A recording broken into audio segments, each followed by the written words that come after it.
वर्ग 8 इतिहास अध्याय 1। भारत का प्रथम गवर्नर जनरल कौन था? भारत का प्रथम गवर्नर जनरल वारेन हेस्टिंग्स था। भारत का अंतिम वायसराय कौन था? भारत का अंतिम अंग्रेज वायसराय लॉर्ड माउंटबेटन था। किसने कहा ब्रिटिश शासन के माध्यम से ही भारत सभ्यता के मार्ग पर बढ़ सकता है?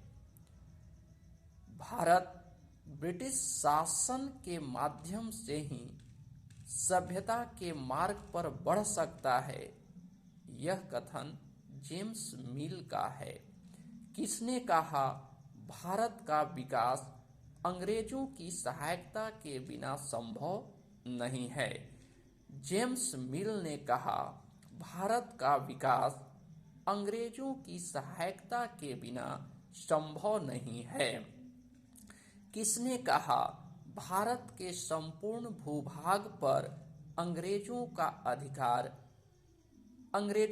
अधिकार जमा लेना चाहिए ताकि भारतीय जनता को ज्ञान और सुखी जीवन प्रदान किया जा सके? जेम्स मिल ने कहा भारत के संपूर्ण भूभाग पर अंग्रेजों को अधिकार जमा लेना चाहिए ताकि भारतीय जनता को ज्ञान और सुखी जीवन प्रदान किया जा सके। इतिहास को कालखंडों में बांटने का तरीका किसकी देन है? इतिहास को कालखंडों में बांटने का तरीका पश्चिमी देशों की देन है। पश्चिमी देशों में आधुनिक काल को किस युग के नाम से जाना जाता है? पश्चिमी देशों में आधुनिक काल को लोकतंत्र, विज्ञान, तर्क, मुक्ति और समानता का युग के नाम से जाना जाता है।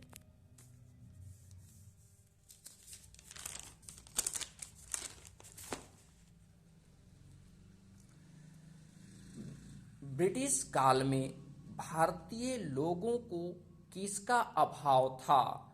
ब्रिटिश काल में भारतीय लोगों को समानता, स्वतंत्रता एवं मुक्ति के एहसास का अभाव था। अधिकांश इतिहासकार ब्रिटिश शासन के दौर को किस नाम से संबोधित करते हैं? अधिकांश इतिहासकार ब्रिटिश शासन के दौर को औपनिवेशिक युग के नाम से संबोधित करते हैं।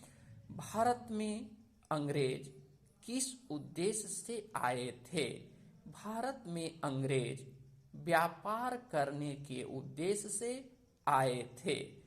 अंग्रेज किसानों को किस फसल की खेती के लिए बाध्य करते थे?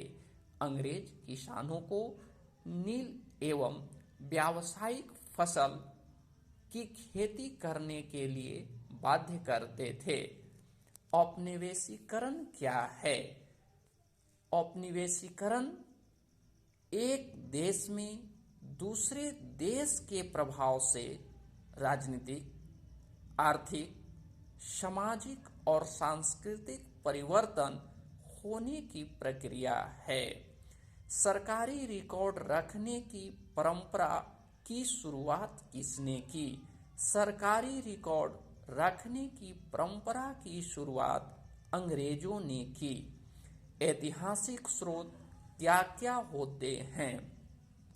ऐतिहासिक स्रोत किला, मकबरा, शिलालेख, विदेशी यात्रियों की कृतियां यानी रचनाएं, पांडुलिपि, मूर्ति, सरकारी रिकॉर्ड आदि होते हैं।